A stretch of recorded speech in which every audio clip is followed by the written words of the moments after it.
अन्यथा गाठ माझ्याशी. रोहित पाटलांचा माजी खासदार संजय काका पाटलांना इशारा.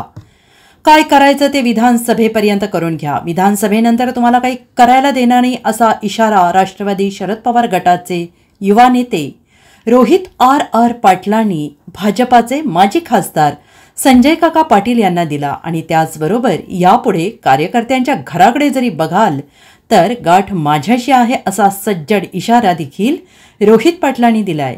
सांगलीच्या कवटे महांकाळमध्ये आयोजित निषेध सभेमध्ये ते बोलत होते.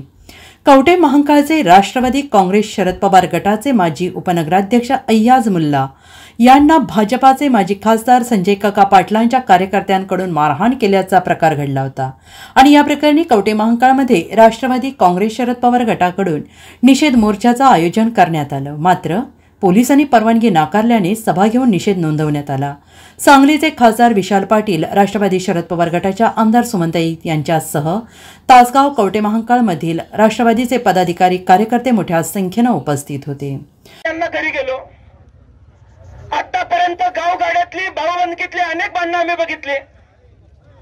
भांडणं झाली तर माणसं पोलीस स्टेशनला जातात असं मला माहित होतं, पण भांडणं झाल्यावर माणसं घरी जाब विचारायला जातात आणि तिथं न्याय मागायला जातात असं मला काल सकाळी पहिल्यांदाच कळालं. खोटं काहीतरी उठवायचं आणि त्याच्यानंतर तिथं म्हणायचं माझ्या पियाला मारहाण झाली म्हणून आम्ही खोटे गुन्हे दाखल केले. रात्री कार्यकर्त्यांवरती आर्म्स ऍक्टचे गुन्हे दाखल करा म्हणून हे बसले होते, पण पोलिसांनी सुद्धा खोटे गुन्हे दाखल करून घेणार नाही अशी भूमिका घेतली.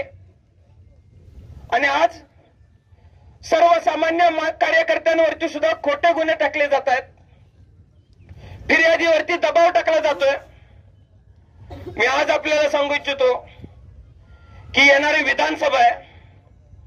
विधानसभेच्या दरम्यान कुठल्याही कार्यकर्त्याच्या घराकडे बघण्याची हिंमत तुम्ही कराल तर गाठ माझ्याशी असेल हे सुद्धा मला तुम्हाला सर्वांना सांगायचं आहे. आणि त्याचबरोबर आणखी एक गोष्ट तुम्हाला सांगायची आहे, काय करायचंय ते विधानसभेपर्यंतच करून घ्या. परत काय तुम्हाला मी करून देत नाही एवढी सुद्धा जबाबदारी मी तुम्ही देतो. कायद्याच्या मार्गाने या मतदारसंघातली सर्वसामान्य जनता यांची गुंडगिरी मोडून काढल्याशिवाय स्वस्थ बसणार नाही हे येत्या काळामध्ये आम्ही निश्चितपणाने दाखवून देऊ. अय्याजभाई, तुमच्या कुटुंबाबरोबर आम्ही ताकदीने उभा आहे, पण उद्याच्या काळामध्ये कुठल्या कार्यकर्त्याकडे वाकड्या नजरेने बघाल तर याच्या तिप्पट चौपट लोक घेऊन मी तुमच्या समोर उभा असणार आहे हे सुद्धा मला तुम्हाला सांगा. Bureau report SBN Marathi, Sangli.